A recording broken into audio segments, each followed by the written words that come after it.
Hello and welcome back. आज हम बात करने वाले हैं वांडा विजन एपिसोड नंबर 6 के बारे में। पिछले एपिसोड में हमने देखा कि विजन को एहसास होने लगा है कि इस वांडा के वर्ल्ड में कुछ तो गड़बड़ है और वांडा उससे कुछ छिपा रही है। इस बात पर विजन वांडा से झगड़ता भी है। बाहर रियल वर्ल्ड में स्वॉर्ड वांडा की दुनिया में जो ड्रोन भेजते हैं उसे वांडा पकड़ लेती है और स्वॉर्ड के हेडक्वार्टर के बाहर उस ड्रोन को लाकर पटक देती है और स्वॉर्ड को वार्निंग देती है कि दोबारा मेरी दुनिया में आने की कोशिश की तो उसका अंजाम बहुत बुरा होगा। हमने ये भी देखा कि वांडा अपने भाई को बहुत मिस करती है और पिछले एपिसोड के एंड में वांडा का भाई उसके वर्ल्ड में आ जाता है। अब आगे एपिसोड की शुरुआत होती है वांडा के वर्ल्ड से। यहाँ हेलोविन का टाइम है और सब उसी की तैयारी में लगे हुए हैं। वांडा ने सोकोविया के फॉर्चून टेलर का कॉस्ट्यूम पहना है, जिसे देख वांडा का भाई पिएट्रो उसका काफी मजाक उड़ाता है और बोलता है कि बचपन में हम जिस विच से डर गए थे तुम तो उससे भी बुरी लग रही हो। वांडा को इस इंसिडेंस की कोई मेमोरी नहीं रहती। वांडा को अभी भी ये बात समझ नहीं आ रही कि उसका भाई पिएट्रो जो कि मर चुका था वो वापस इस वर्ल्ड में कैसे आया और रिकास्ट कैसे हुआ। तभी वहाँ विजन आ जाता है और वांडा को बताता है कि ऑफिस में कुछ ज़रूरी काम आने की वजह से उसे ऑफिस जाना पड़ रहा है। ये सुन के वांडा नाराज़ हो जाती है कि विजन उनके साथ हैलोवीन सेलिब्रेट नहीं कर पाएगा।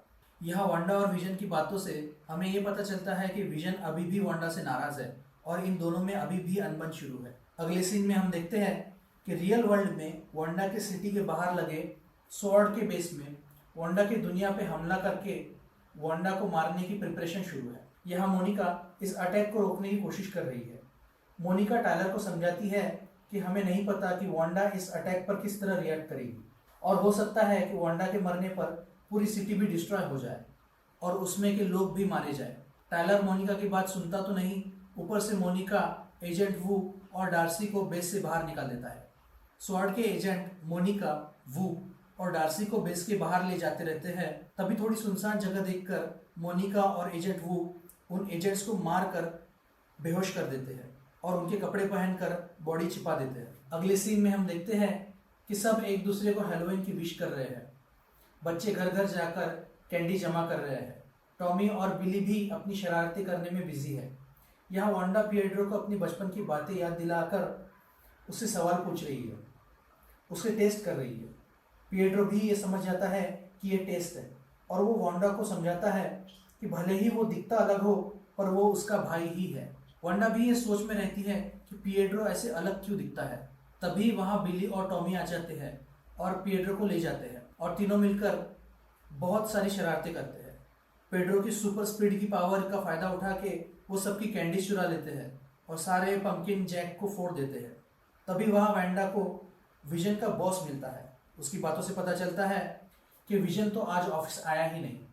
वांडा सोच में पड़ जाती है कि विजन ने उसे झूठ क्यों बोला और अगर वो ऑफिस नहीं गया तो गया कहाँ। अगले सीन में हम देखते हैं कि विजन वेस्ट व्यू के सड़कों पर अकेला घूम रहा है। विजन को अभी भी उसके सवालों का जवाब नहीं मिला। वो जानना चाहता है कि इस वेस्ट व्यू के बाहर क्या है। वो जानना चाहता है कि उसका पास्ट क्या था और उसे कुछ याद क्यों नहीं आ रहा। विजन समझ चुका है कि वांडा तो उसे ये सब बताने से रही, इसलिए वो सच जानने के लिए अकेला ही निकला है। वेस्ट व्यू के मेन सिटी के बाहर निकलने पर वो देखता है कि ज़्यादातर लोग या तो स्टैचू बने खड़े हैं या तो वो एक ही एक्शन बार बार रिपीट कर रहे हैं। मतलब वांडा के वर्ल्ड में सिटी के बाहरी इलाके में जहाँ विजन या उनके बच्चे नहीं जाते और जो एरिया वांडा के शो में दिखाई नहीं देता, उन लोगों को ना कोई डायलॉग दिए हैं ना कोई एक्शन दिए हैं। उनको बस एडिशनल कास्ट की तरह रखा है। यहाँ विजन की नज़र एक औरत पे पड़ती है जो कपड़े सुखा रही है और एक ही एक्शन बार बार रिपीट कर रही है और उसकी आंखों में आंसू बह रहे हैं।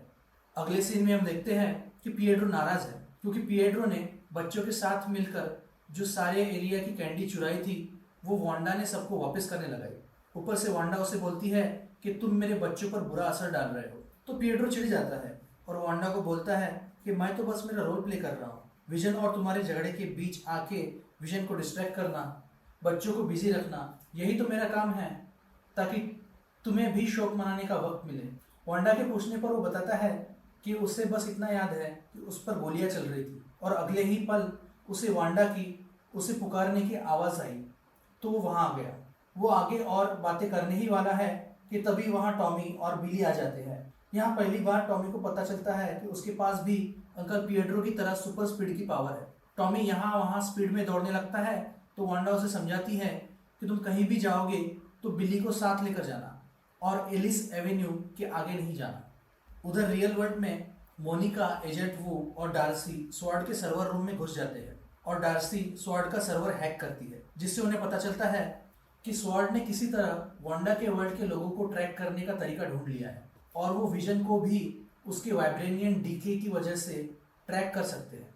यहाँ ये लोग भी ये देखकर हैरान होते हैं कि वेस्ट व्यू के एज पर जो लोग हैं उनमें कोई मूवमेंट नहीं है। अगले सीन में हम देखते हैं कि विजन वेस्ट व्यू के रास्तों पर घूम रहा है। वहाँ सब लोग स्टैचू बने हैं। विजन उनसे बात करने की कोशिश करता है पर कोई जवाब नहीं देता, तो विजन उड़कर काफ़ी ऊंचाई पर जाता है और आसमान से वेस्ट व्यू को देखने लगता है। तभी उसकी नज़र एक कार पर पड़ती है। वो कार के पास जाकर देखता है तो कार में एग्नेस बैठी रहती है। विजन के पूछने पर वो बताती है कि वो रास्ता भटक गई थी।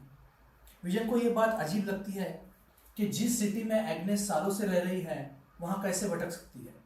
विजन एग्नेस के सर पर हाथ रखता है और एग्नेस वांडा के कंट्रोल से छूट जाती है। एग्नेस चौंक जाती है कि वो यहाँ कैसे आई और विजन को बोलती है कि तुम तो एवेंजर के विजन हो, प्लीज़ हमें बचा लो। और उससे पूछती है कि तुम तो मर गए थे, यहाँ कैसे आए।